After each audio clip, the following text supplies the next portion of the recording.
Good morning students, प्रज्ञा विद्यालय की online classes में आपका स्वागत है। और आज हम यहाँ पे कक्षा 10वीं का सामाजिक विज्ञान का अध्याय 1 का लेक्चर सेकंड करने जा रहे हैं। पिछले लेक्चर में हमने संसाधन के बारे में पढ़ा था, संसाधन के प्रकार के बारे में विस्तार पूर्वक पढ़ा था। और आज हम यहाँ पर संसाधनों का विकास टॉपिक शुरू करने जा रहे हैं, यानी कि रिसोर्स की डेवलपमेंट किस प्रकार से होती है, मानव पर इसका क्या प्रभाव पड़ता है। देखिए आप ध्यान से, संसाधन जिस प्रकार मनुष्य के जीवन यापन के लिए अति आवश्यक है, उसी प्रकार जीवन की गुणवत्ता बनाए रखने के लिए भी महत्वपूर्ण है। यानी कि हमारे लिए संसाधन हमारे जीवन यापन के लिए तो आवश्यक है, लेकिन उसके साथ साथ हमारी जीवन की गुणवत्ता, क्वालिटी को सुधारने के लिए भी बहुत ही आवश्यक है। अब एक प्रश्न मैं यहाँ पे उठा के चल रही हूँ, जो आपका एनसीईआरटी का क्वेश्चन नंबर 3 का सेकंड पार्ट है। प्रौद्योगिकी और आर्थिक विकास के कारण संसाधनों का अधिक उपभोग कैसे हुआ। यानी कि यहाँ पे आपसे प्रश्न किया गया कि टेक्नोलॉजी और हमारी जो इकोनॉमिकल डेवलपमेंट है उसकी वजह से संसाधनों का अधिक उपभोग कैसे हुआ है। तो ये बात तो आपको भी पता होगा कि संसाधनों का प्रयोग करने के लिए मानव के पास क्या होनी चाहिए, तकनीक होनी चाहिए, उच्च किस्म की तकनीक होनी चाहिए। तो उससे क्या होगा कि वो उसका ज्यादा से ज्यादा उपयोग कर पाएगा। अब यहाँ पे देखिए आप, उत्तर इस प्रकार से भी आपका इसका बन सकता है, मानव ने आज हर क्षेत्र में नई नई तकनीकी खोज निकाली है, इसके फलस्वरूप उत्पादन की गति भी बढ़ गई। यानी कि मैंने आपको पहले ही बता दिया कि टेक्नोलॉजी जितनी बढ़ेगी उतना ही हम क्या करेंगे, उतना ही हम संसाधनों का उपयोग ज्यादा करते जाएंगे। संसाधनों के अधिक उपभोग के निम्न कारण है। पहला जो कारण है, ये कुछ इनको हम नेगेटिव भी बोल सकते हैं, कुछ हद तक इन कारणों को, और पॉजिटिव भी। कुछ व्यक्तियों के लालचवश संसाधनों का अधिक उपभोग हुआ है इस और इनका ह्रास। यानी कि कुछ व्यक्ति क्या करते हैं, अपनी आवश्यकताओं की पूर्ति के लिए, जिनके पास टेक्नोलॉजी ज्यादा है, तकनीक ज्यादा है, वो इनका आवश्यकता से ज्यादा प्रयोग करते हैं। दूसरा, संसाधन समाज के कुछ ही लोगों के हाथ में आ गए हैं, जिसे समाज दो हिस्सों में, संसाधन संपन्न और संसाधन विहीन में बट गया है। यानी कि एक अमीर वर्ग और एक गरीब वर्ग, इन दो वर्गों में बट गया है।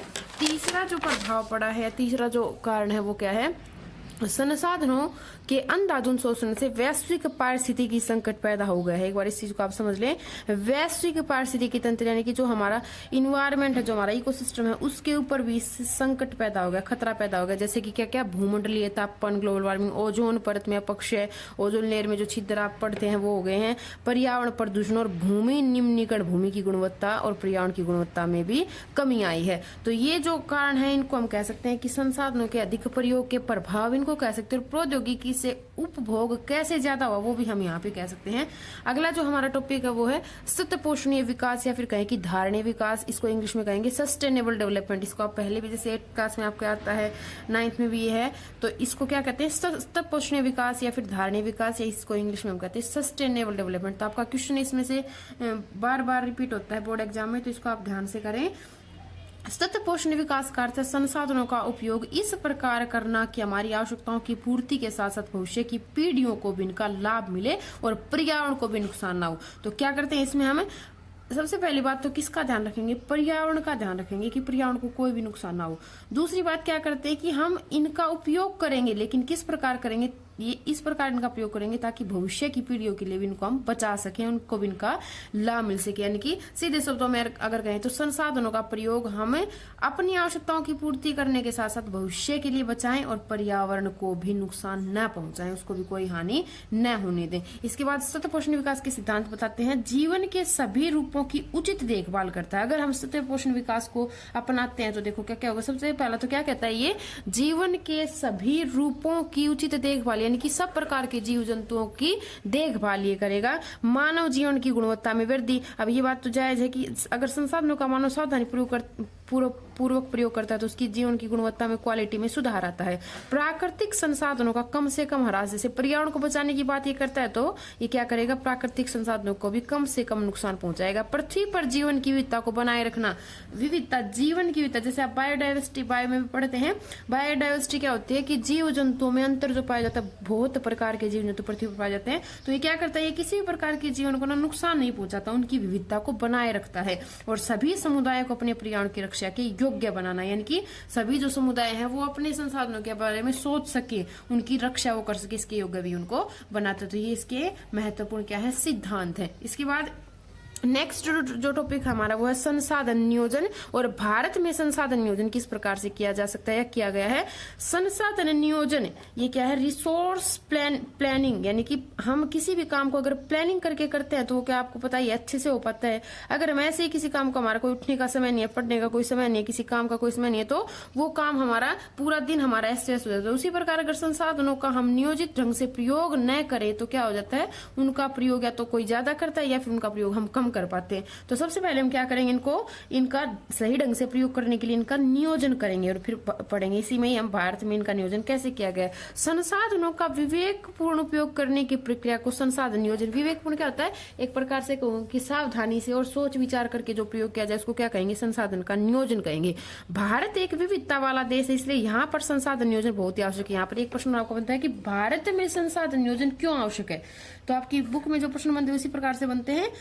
तो भारत एक विविधता वाला देश है, इसलिए यहाँ पर संसाधन नियोजन बहुत जरूरी है। ये बात तो आपको पता है कि भारत की जो भूआकृतियां हैं वो क्या है, अलग अलग प्रकार की है। कहीं पर पर्वत है, कहीं पर पठार है, कहीं पर मैदान है। तो उसी के अनुसार हमारे यहाँ पर जो खनिज है वो भी क्या है, अलग अलग प्रकार के अलग अलग क्षेत्र में पाए जाते हैं। भारत के कुछ प्रदेशों में संसाधनों की प्रचुरता है जबकि दूसरे प्रदेशों में इनकी कमी है। इनकी क्या कह रहा है, ये कुछ प्रदेश ऐसे हैं जो संसाधन संपन्न है, लेकिन कुछ प्रदेश ऐसे भी हैं जहाँ पर संसाधन बहुत ही कम मात्रा में पाए जाते हैं। तो इसलिए क्या जरूरी है, अगर इनका नियोजन हम कर लें तो क्या होगा, सबको इनका लाभ क्या मिलेगा, इक्वल मिलेगा, बराबर मिलेगा। जैसे कि झारखंड छत्तीसगढ़ में खनिजों और कोयले की प्रचुरता है लेकिन मूल विकास की कमी। अब यहाँ पर क्या कह रहा है कि खनिज तो बहुत ज्यादा है लेकिन टेक्नोलॉजी का और मानव का जो शिक्षा का जो स्तर है वो क्या है, कम है, इसलिए यहाँ पर विकास कम हो पाया है। इसके बाद नेक्स्ट जो स्तर है वो भारत के संदर्भ में कि संसाधन नियोजन के सोपान, स्टेप कौन कौन से हम ले जिससे संसाधन नियोजन किया जा सके। संसाधन नियोजन एक जटिल प्रक्रिया है जिसमें निम्न सोपान है।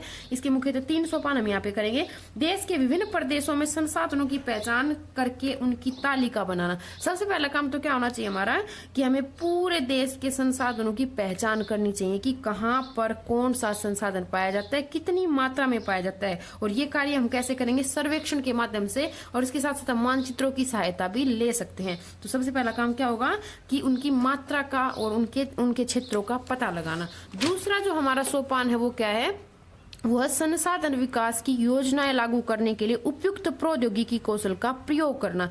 यानी कि क्या करना, उनका पता तो हमने लगा लिया लेकिन अब उनका हमें विकास करना, तो क्या लागू करना, योजनाएं लागू करना और अच्छी किस्म की टेक्नोलॉजी और कौशल का भी इस्तेमाल करना। और तीसरा जो तरीका है, तीसरा जो स्टेप है, सोपान है, वो क्या है, संसाधन विकास योजनाओं और राष्ट्रीय विकास योजनाओं में समन्वय स्थापित करना। अब अकेले संसाधनों का विकास हम नहीं कर सकते हैं जब तक उन्हें हम किसी देश की अर्थव्यवस्था के साथ या राष्ट्र के विकास के साथ नहीं जोड़ते तो उनका विकास अच्छे से नहीं हो सकता। तो क्या कहा इसने कि राष्ट्रीय जो हमारा विकास है, जो हमारे नेशनल डेवलपमेंट है, उसको और उसकी योजनाओं को और संसाधन विकास की योजनाओं को समन्वय यानी कि उनको साथ जोड़कर देश का विकास करना, देश के संसाधनों का विकास करना। इसके बाद जो नेक्स्ट हमारा टॉपिक है वो है संसाधनों का संरक्षण। अब वो तो बात की मैंने संसाधनों के नियोजन की, यानी कि उनको एक अच्छे ढंग से प्लान करके एक अच्छे तरीके से विवेकपूर्ण तरीके से प्रयोग करना। लेकिन यहाँ बात करें संसाधनों के संरक्षण की, उनको बचाने की, कंजर्वेशन की। संसाधनों के संरक्षण से अभिप्राय उनकी सुरक्षा तथा उचित देखभाल से है, यानी कि उनको बचाना है हमें, उनकी उचित देखभाल हमें करनी है। संसाधन हमारे विकास में महत्वपूर्ण भूमिका अदा करते हैं लेकिन इनका विवेकपूर्ण उपयोग भी हमारे लिए आवश्यक है। यानी कि इनसे हमारी डेवलपमेंट तो होगी हमारे देश की, लेकिन इसका मतलब ये नहीं कि इनको हम बहुत ज्यादा मात्रा में प्रयोग कर लें, इनको हमें एक सही तरीके से प्रयोग करना पड़ेगा। और इसी को हम क्या कह सकते हैं, इसी को हम संसाधनों का संरक्षण कह सकते हैं, इनकी कंजर्वेशन कह सकते हैं। और पहले से ही हमारे देश में, जैसे कि हमारे आजादी की बाद से ही कुछ विद्वानों ने, जैसे गांधी जी की बात मैं यहाँ पे करी, उन्होंने भी कुछ शब्द इसके लिए गए थे। गांधी जी ने भी संसाधनों का संरक्षण पर अपनी चिंता इन शब्दों से व्यक्त की थी। अब इनके जो शब्द हैं वो देखिए क्या थे, हमारे पास हर व्यक्ति की आवश्यकता पूर्ति के लिए बहुत कुछ है लेकिन किसी के लालच की संतुष्टि के लिए नहीं, अर्थात हमारे पास पेट भरने के लिए तो बहुत है लेकिन पेटी भरने के लिए नहीं। तो क्या कहा था गांधी जी ने, और उन्होंने सही भी कही थी ये बात कि भारत की जो जनसंख्या है वो बहुत ज्यादा है लेकिन भारत में संसाधनों की भी कोई कमी नहीं है। तो क्या कहा था कि आवश्यकता तो हर व्यक्ति की पूरी हो सकती है और उसके लेकिन उसके लालच की पूर्ति नहीं हो सकती, और लालच की पूर्ति आज तक किसी की नहीं हुई है। तो इसके लिए उसने क्या कहा कि पेट तो हर व्यक्ति का भर जाएगा भारत में, इतने विशाल देश में, लेकिन पेट ही भरने के लिए नहीं। यानी कि सबके लिए संसाधन हमारे देश में मौजूद है, लेकिन आवश्यकता से ज्यादा किसी के लिए वो नहीं है। इसके बाद संसाधन संरक्षण के उद्देश्य, यानी कि संरक्षण जो हमने करा, संरक्षण तो आपने समझ लिया कि क्या होता है, उनको अच्छे तरीके से उनकी देखभाल करके उनका प्रयोग करना। लेकिन इसके उद्देश्य क्या है? संसाधनों को समाप्त होने से बचाना। सबसे पहला उद्देश्य तो क्या है कि इनको हमें बचाना है हमारी पीढ़ियों के लिए, तो इनको समाप्त होने से बचाना, हमारी पीढ़ियों की आवश्यकताओं की पूर्ति भी निश्चित करना। ये नहीं है कि हमें जो मिले उसका हम प्रयोग करते चले, उसको बिल्कुल भी बचा के न रखें, तो इन्हें हमें अपनी पीढ़ियों के लिए भी बचा के रखना है। और तीसरा, वातावरण को प्रदूषित होने से बचाना, यानी कि हमें अपने आसपास के इन्वायरमेंट की भी सुरक्षा करनी है, उसे भी हमें बचा के रखना, उसे भी प्रदूषण से हमें बचाना है। इसके बाद नेक्स्ट जो टॉपिक हमारा वो है भू संसाधन या फिर भूमि संसाधन इसको हम कहते हैं। यानी कि भारत जैसे विशाल देश में, कृषि प्रधान देश में भूमि का बहुत अधिक महत्व है, भूमि संसाधन का बहुत अधिक महत्व, तो उसी के बारे में हम आगे पढ़ेंगे।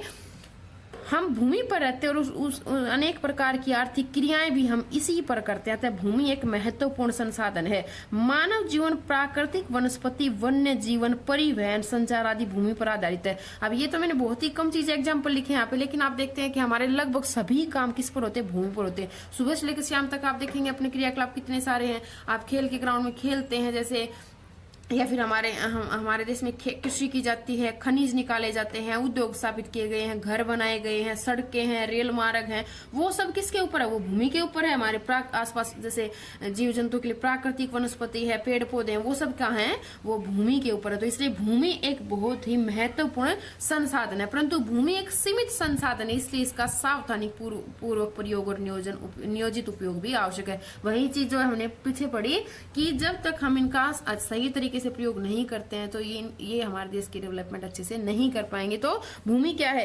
ये बढ़ घट नहीं सकती है, एक सीमित संसाधन है, जितनी है उतनी ही रहेगी, तो इसलिए इसका एक सावधानी पूर्वक प्रयोग भी आवश्यक है। इसके बाद देखते हैं भारत में जो भूमि उपयोग के उद्देश्य कहूं या फिर इनको हम प्रकार भी कई जगह आपको लिखा मिलेगा कि भूमि उपयोग के तरीके कौन कौन से, प्रकार कौन से, फिर इनके उद्देश्य कौन कौन से, किन किन कार्यों के लिए हम भूमि का उपयोग करते हैं, इस्तेमाल करते हैं। भू संसाधनों का उपयोग ही भूमि उपयोग कहलाता है। इसके उपयोग के निम्न उद्देश्य या फिर मैं कहती हूँ कि प्रकार भी एक तरीके से यही हमारे आते हैं। जैसे कि कहाँ का प्रयोग करते हैं हम? वनों के लिए, वन है जैसे कृषि करते हैं, गैर कृषि कार्य जैसे कि क्या क्या, घर बनाते हैं, उद्योग लगाते हैं, रेल मार्ग, सड़क मार्ग बनाते हैं, चरागाह, पशुओं के चराने के लिए जो घास होते हैं चरागाह, वो प्रतिभूमि। कुछ क्षेत्र ऐसे भी होते हैं जहाँ पर ना कृषि की जाती है ना चरागाह है, बस उनको खाली छोड़ दिया जाता है। और बंजर भूमि जो ना तो कृषि के योग्य है और ना ही कोई अन्य आर्थिक क्रिया जहां पर की जाती है, वो क्या है? बंजर भूमि। ये मेन पार्ट मैंने लिखे, इनको हम नीचे डिस्क्राइब करेंगे। तो वन, जैसे आप सब बच्चों को पता है कि वन क्या होते हैं? जो प्राकृतिक रूप से जो क्षेत्र पेड़ पौधों से, वनस्पतियों से घिरा होता है, उन्हें क्या कहते हैं? वन कहते हैं। तो ये हमारे लिए बहुत महत्वपूर्ण है। इसके बाद कृषि, जैसे कृषि एक मानव की आर्थिक क्रिया जिसमें भूमि को खोद कर और उसमें फसलें, सब्जियां, फूल फल उगाता है। गैर कृषि कार्य जैसे क्या क्या है? उद्योग लगाना, रेल मार्ग बनाना, सड़क मार्ग बनाना, कि मानव के लिए जितने भी आर्थिक क्रियाएं है ना, जो जिसमें वो मतलब अपनी आर्थिक क्रियाएं जो करता है, वो सारे किस में आ जाएंगे? गैर कृषि कार्यों में। इनमें कृषि नहीं की जाती है, लेकिन मानव के लिए ये क्षेत्र उपयोगी है। नेक्स्ट आता है चरागाह, जो पशुओं के लिए उपयोगी है, जहाँ पर घासों पर, जहाँ पर पशुओं को चराया जाता है। प्रतिभूमि, अब इनको हम डिटेल में नीचे कर लेते हैं। इसमें से आपके छोटे प्रश्न हैं जो पेपर में आते हैं। प्रतिभूमि क्या होती है? प्रतिभूमि वह भूमि है जिससे लगातार फसल नहीं ली जाती है। इसमें भूमि की उर्वरा शक्ति को बनाए रखने के लिए भूमि को कुछ समय के लिए खाली छोड़ दिया जाता है। यानी कि वह भूमि जिसे भूमि की उपजाऊ शक्ति बढ़ाने के लिए ना खाली छोड़ा जाता है। ये कृषि के लायक है, लेकिन इसे जानबूझकर खाली छोड़ा जाता है। ये फिर दो प्रकार की आपकी है बेटा, प्रतिभूमि, वर्तमान प्रतिभूमि और अन्य प्रतिभूमि। वर्तमान प्रतिभूमि कौन सी होती है? जिस भूमि पर एक वर्ष या इससे कम समय के लिए कृषि नहीं की जाती है। यानी कि वह भूमि जो एक वर्ष या इससे कम समय से खाली छोड़ रखी है, उसकी उर्वरा शक्ति को बनाए रखने के लिए। जबकि अन्य प्रतिभूमि, इसी को हम पुरातन प्रतिभूमि या फिर पुरानी प्रतिभूमि भी कह सकते हैं, वह भूमि जिस पर पिछले 1 से 5 वर्ष के लिए कृषि नहीं की गई। यानी कि ये कौन सी भूमि है? जिसमें 1 साल से लेकर और 5 साल तक, पिछले 5 साल तक कृषि नहीं की गई। तो इसलिए इसको क्या बोल सकते हैं हम? पुरातन प्रतिभूमि भी बोल सकते हैं। और दोनों का उद्देश्य सेम है, दोनों में भूमि की उर्वरता शक्ति को बनाए रखने के लिए इसे खाली छोड़ा गया है। नेक्स्ट जो हमारा आता है वो है जो कृषि क्षेत्र हमने करा था कि उसी के ये कुछ दो पार्ट हैं, शुद्ध या फिर निवल बोया गया क्षेत्र और सकल बोया गया क्षेत्र।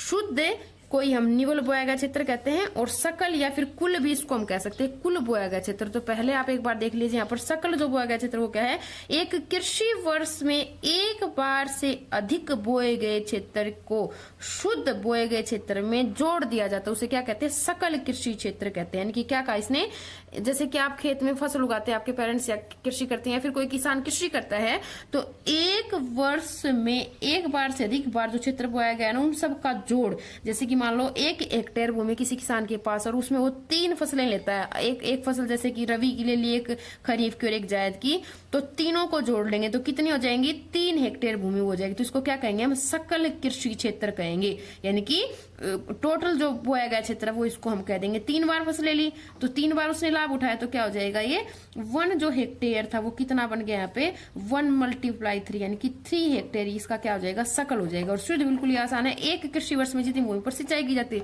यानी कि जिस क्षेत्र में हम कृषि करते हैं किसी किसान के पास जितनी भूमि है, तो जो ये हेक्टेयर में बताइए ये क्या है, ये उसके पास शुद्ध बोया गया क्षेत्र है जिसमें उसने फसल उगाई है।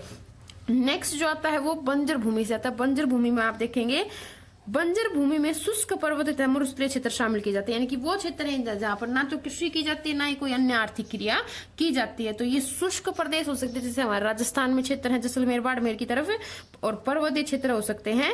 यह भूमि कृषि योग्य नहीं है, लेकिन एक बात आप और जान लीजिए, इन क्षेत्रों को हाई टेक्नोलॉजी के द्वारा, तकनीक के द्वारा कृषि योग्य बनाया जा सकता है। और आने वाले समय में हो सकता है कि इनमें कृषि कुछ मात्रा में की भी जाए, क्योंकि भारत की पॉपुलेशन की जो रिक्वायरमेंट है उसको पूरा करने के लिए ऐसा किया जा सकता है। और नेक्स्ट और लास्ट जो हमारा है वो गैर कृषि भूमि, यानी कि गैर कृषि भूमि का उपयोग मानव आवास, सड़कों, रेलवे, उद्योग अधिकारियों के लिए किया जाता है। आप इनको ऐसे कैसे नोट डाउन कर सकते हैं, ये आपके 1 या 2 नंबर के जो प्रश्न वो पेपर में आते हैं, बोर्ड एग्जाम में आते हैं, तो आप इन सभी को नोट कर लें। उम्मीद करती हूँ आपको अच्छे से समझ आया होगा।